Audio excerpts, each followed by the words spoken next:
Hello guys, good morning. എല്ലാവർക്കും നമസ്കാരം. പിന്നെ എല്ലാവർക്കും നല്ല ദിവസമായിരിക്കട്ടെ എന്ന് വിചാരിക്കുന്നു.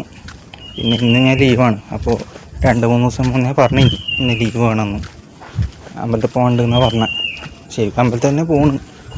അപ്പോൾ എനിക്ക് അങ്ങനെ ഇടയ്ക്ക് ലീവ് കിട്ടുന്ന ദിവസം ഒന്നുകിൽ അമ്പലത്തിൽ പോലെ വേറെ എവിടെയെങ്കിലും ആയിട്ട് അങ്ങനെ ഒരു ദിവസം മൊത്തം ചിലവഴിക്കാറുണ്ട്.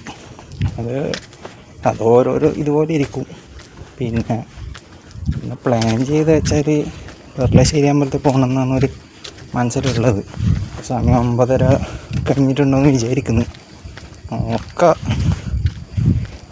ഒന്നാമത് ഹൈവേ റോഡിൻ്റെ പണിയുണ്ടായതുകൊണ്ട് വണ്ടിയെല്ലാം എങ്ങനെ പോകുന്നതെന്ന് അറിയില്ല.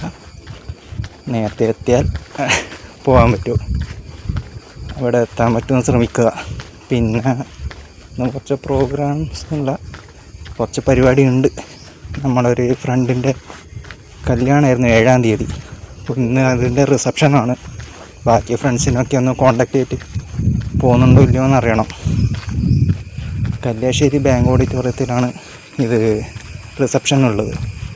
പിന്നെ കണ്ണൂർ പോലീസ് മേധാവി പ്രോഗ്രാമുണ്ട്, കണ്ണൂർ കാർണിവലിനുണ്ട്. അതിന് പോകാൻ നോക്കണം. പിന്നെ കുറച്ച് ബിസി ആയിരിക്കും. ഹലോ ഗൈസ്, ഇപ്പോൾ കണ്ണൂർ പുതിയ സ്റ്റാൻഡിൽ ഇപ്പോൾ എത്തിയിട്ടേ ഉള്ളൂ. പിന്നെ അവർ അമ്പലത്തിലെ റൂട്ടിൽ പോകുന്ന ബസ്സിന് പോകാമെന്ന് വിചാരിക്കുന്നു.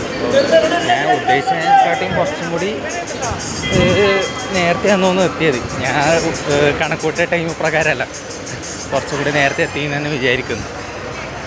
നോക്കാം ബസ് ഉണ്ടോയെന്ന്. ഉണ്ടെങ്കിൽ അതിന് വേഗം പോയേക്കാം. നേരത്തെ അമ്പലത്തിൽ എത്തിയിട്ട് നടയിൽ കയറാൻ കഴിഞ്ഞ് വിശ്വസിക്കുന്നു. ഓക്കെ. ഹലോ ഗൈസ്, അപ്പോൾ പെർളശ്ശേരി അമ്പലത്തിന് ബസ് സ്റ്റോപ്പിലെത്തി. അപ്പോൾ അവിടെ നിന്ന് അമ്പലത്തിലേക്ക് നടന്നുകൊണ്ട് നിൽക്കുന്നു. നിങ്ങൾക്ക് ആ റോഡ് സൈഡിൽ നിന്ന് ഇഷ്ടംപോലെ വണ്ടികൾ കാണാം, ട്രാവലറും ടാക്സിയും ഇന്നോവയിലായിട്ട്. അപ്പോൾ എന്താ വെച്ചാൽ അമ്പലത്തിൽ നല്ല തിരക്കുണ്ട്. കൊട്ടിയൂർ വൈശാഖോത്സവത്തെ പ്രമാണിച്ച് നല്ല തിരക്കുണ്ടാവും ഇവിടെ. അപ്പോൾ അത് അമ്പലത്തിലേക്ക് ഇങ്ങനെ മെല്ലെ നടന്നുകൊണ്ട് നിൽക്കുമെന്ന്. അപ്പോൾ എൻ്റെ മുന്നിൽ തൊട്ട് മുന്നിൽ കാണാം ഇഷ്ടംപോലെ ആൾക്കാർ അങ്ങോട്ട് പോകുന്നത്. അത് അടുത്തുള്ള നിവാസികളും പിന്നെ എവിടെ നിന്നല്ലോ വരുന്ന ആൾക്കാരും അങ്ങനെ പോകുന്നതാണ്.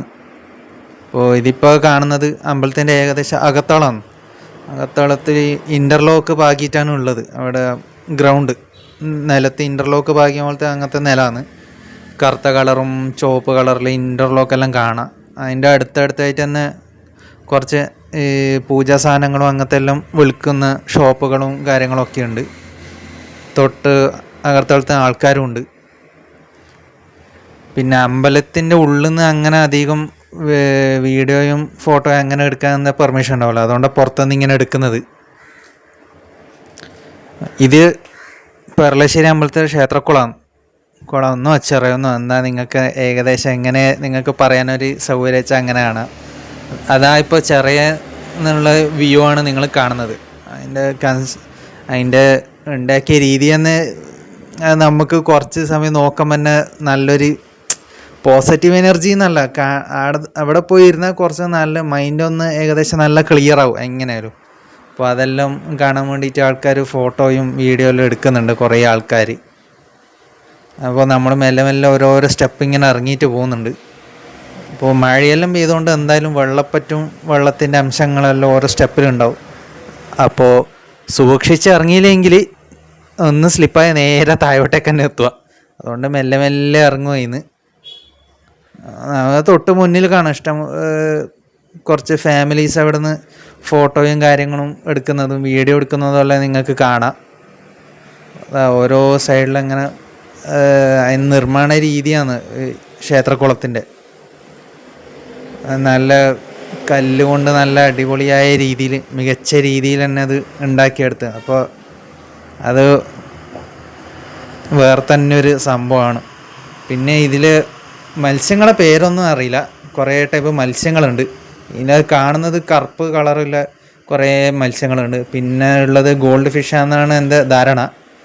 അപ്പോൾ മത്സ്യത്തിൻ്റെ പേരും അങ്ങോട്ട് മാറിപ്പോയിട്ടുണ്ടെങ്കിൽ ക്ഷമിക്കണം, കൂടുതൽ അങ്ങനെ പേരൊന്നും അറിയാത്തതുകൊണ്ടാണ്.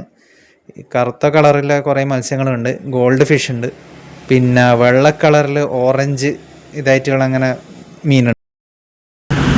അപ്പോൾ അമ്പലത്തിൽ നിന്ന് പോകാൻ പറ്റുമെന്ന് തന്നെ സംശയമായിരുന്നു. കാരണം ബസ്സിന് ധർമ്മശാലയ്ക്ക് നിന്ന് കയറുമ്പോൾ തന്നെ ഏകദേശം 9:45 അപ്പോൾ കിട്ടിയ ബസ് വെച്ചാൽ KSRTCൻ്റെ TT ആണ് കിട്ടിയത്. അപ്പോൾ അതിന് തന്നെ കയറി. അപ്പോൾ ഞാൻ കണക്ക് കൂട്ടിയത് 10:30-11 മണി കണ്ണൂർ പുതിയ സ്റ്റാൻഡ് എത്തുന്നതാണ്. പക്ഷെങ്കിൽ 10 മണിക്ക് തന്നെ പുതിയതൊരു സ്റ്റോപ്പിലെത്തിന്. പിന്നെ വേഗം കണ്ണൂർ പുതിയ സ്റ്റാൻഡെത്തി. അവിടെ നിന്ന് ബസ് കയറി അമ്പലത്തിൽ പോയി കുറേ നേരം അവിടെ ചിലവഴിച്ചു. അതിനുശേഷം അതിൻ്റെ പെർളശ്ശേരി അമ്പലത്തിൻ്റെ അടുത്തുള്ള ഒരു അമ്പലം കൂടിയുണ്ട്, മഹാവിഷ്ണുവിൻ്റെ ക്ഷേത്രം.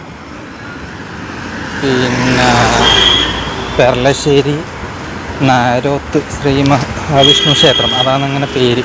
അപ്പോൾ അവിടെ നിന്നാണ് അന്നദാനം, അവിടെ നിന്നാണ് ഭക്ഷണം കഴിച്ചത്.